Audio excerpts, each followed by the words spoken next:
மாணவர்களுக்கான பாடநூல்களை வழங்கும் விழாவினை தொடங்கி வைத்து அது தொடர்ந்து இன்று மதுரை மாவட்டத்தில் நம்மளுக்கு கொடுத்துக்கூடிய சொல்லுவாங்க மாவட்ட ஆட்சியர் அவர்கள். அவங்கள பார்க்கும்போதே நம்மளுக்கு ஒரு இன்ஸ்பிரேஷனலா இருக்கும். Thank you ma'am.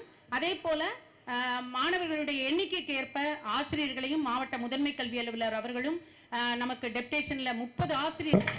அதே போல ஹெச்எம் நான் மறந்துருப்பேனான்னு ஒரு ஞாபகப்படுத்தினாங்க.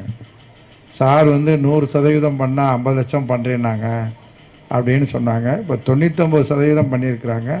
அதுக்காக அவங்களுக்கு ஒரு 25 லட்சமும், நீங்கள் 99% தேர்ச்சி விட்டுருக்கிறதுக்காக உங்களுக்கு ஒரு 25 லட்சமும், பள்ளி வகுப்பறை கட்டுவதற்காக 25 லட்சம் ரூபாயும், ஆசிரியர் பெருமக்கள் கேட்ட அந்த அலுவலகத்திற்காக 25 லட்சம் ரூபாயும் சட்டமன்ற நிதியிலிருந்து இந்த ஆண்டு வரக்கூடிய அந்த மார்ச் மாதத்திற்கு பின்னால் இப்போது ஒதுக்கியிருப்பாங்கன்னு நினைக்கிறேன். அந்த சட்டமன்ற நிதியிலிருந்து முதலாக உங்களை சந்தித்து இந்த மகிழ்ச்சியில் 50 லட்சமும் ஒதுக்கப்படும் என்பதனை இந்த தனுஸ்ரீ 2ஆம் வகுப்பு மாணவி தனுஸ்ரீ.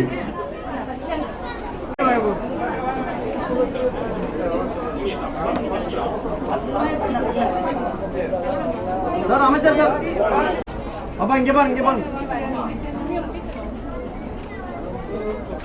அண்ணா 3ஆம் வகுப்பு மாணவி தர்மிகா.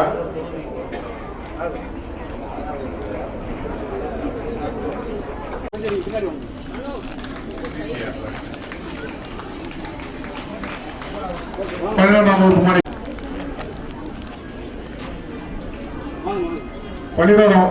10ஆம் வகுப்பு மாணவர் கனிஷ்கா. மாணவி அவினாயஸ்ரீ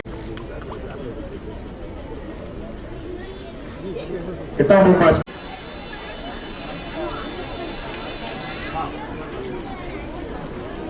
பாலம்மாள்